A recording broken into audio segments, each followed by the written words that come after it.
अस्सलामु अलैकुम वरहमतुल्लाहि वबरकातुहू। मुहर्रमुल हराम के महीने से मुताल्लिक़ एक बहुत अहम और ज़रूरी सवाल किया गया। सवाल ये है कि मुहर्रम शरीफ के महीने में ख़ासकर 10 मुहर्रमुल हराम को अंडा, गोश्त, मछली, मुर्गा वग़ैरह खाना जायज़ है या नहीं। अगर कोई शख्स मुहर्रम के महीने में अंडा, गोश्त, मछली वग़ैरह खा ले तो क्या उस पर गुनाह होगा? क्या वो हराम काम करने वाला होगा? प्यारे नाज़रीन, इंशाअल्लाह ताला इस वीडियो में आप ये तमाम चीज़ें जानेंगे। प्यारे नाज़रीन, इन चीज़ों की क्या हकीकत है? क्या मुसलमानों को इस तरह का अक़ीदा रखना चाहिए? हदीस पाक की रोशनी में आप समाअत करेंगे। वीडियो एंड तक ज़रूर देखें। चैनल पर पहली बार आए हैं तो सब्सक्राइब करके बेल आइकन ज़रूर दबा दें। 10 मुहर्रम के दिन अंडा, गोश्त, मछली वग़ैरह खाना जायज़ है या नहीं, इस सिलसिले में आप एक हदीस पाक समाअत कर लें। शुअबुल ईमान की हदीस है, हदीस नंबर 3514। अल्लाह के रसूल सल्लल्लाहु अलैहि वसल्लम इरशाद फरमाते हैं, जो शख्स आशूरा के दिन अपने अहलो अयाल के लिए वुसअत इख्तियार करेगा, अल्लाह ताला पूरे साल उसके लिए वुसअत अता फरमाएगा, बरकत अता फरमाएगा।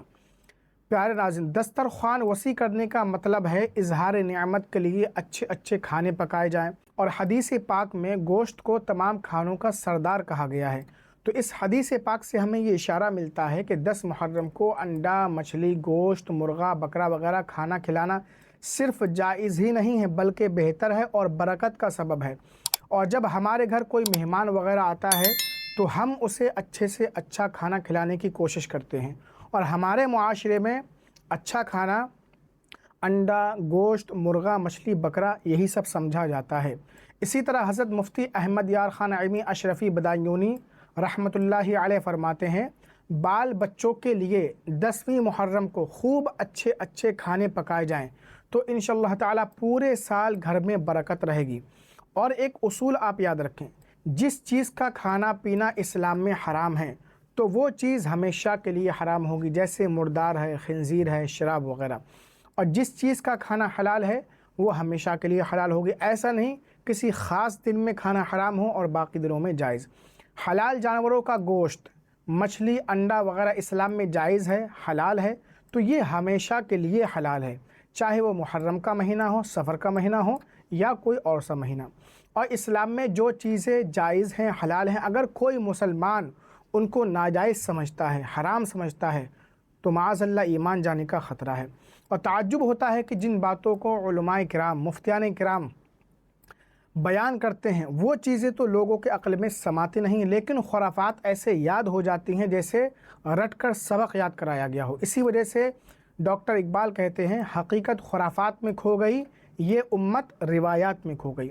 आज लोगों का हाल यही है, शरीयत में क्या है ये जानने की बिल्कुल कोशिश नहीं करते हैं। हाँ, रस्म व रिवाज पर अमल करना उनके लिए ज़रूरी हो जाता है।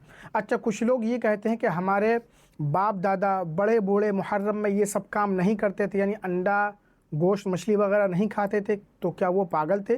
तो ये तो ऐसा ही हो गया जब नबी करीम सल्लल्लाहु अलैहि वसल्लम ने कुफ़ारे मक्का को दीन की दावत दी तो उन्होंने कहा कि हम अपने बाप दादा के दीन को किस तरीके से छोड़ सकते हैं, क्या वो गलत थे? तो इस तरह की बातें सोचना, कहना, इन पर अक़ीदा रखना, ये सब बेवकूफ़ी, जहालत व नादानी है और दीन से दूरी है। अल्लाह ताला से दुआ है कि हमें गलत फ़हमियों से, गलत रस्मों से बचने की तौफ़ीक़ अता फ़रमाए। इस वीडियो को लाइक करें, सवाब की नियत से ज़्यादा शेयर करें। अस्सलामु अलैकुम व रहमतुल्लाहि व बरकातुहू।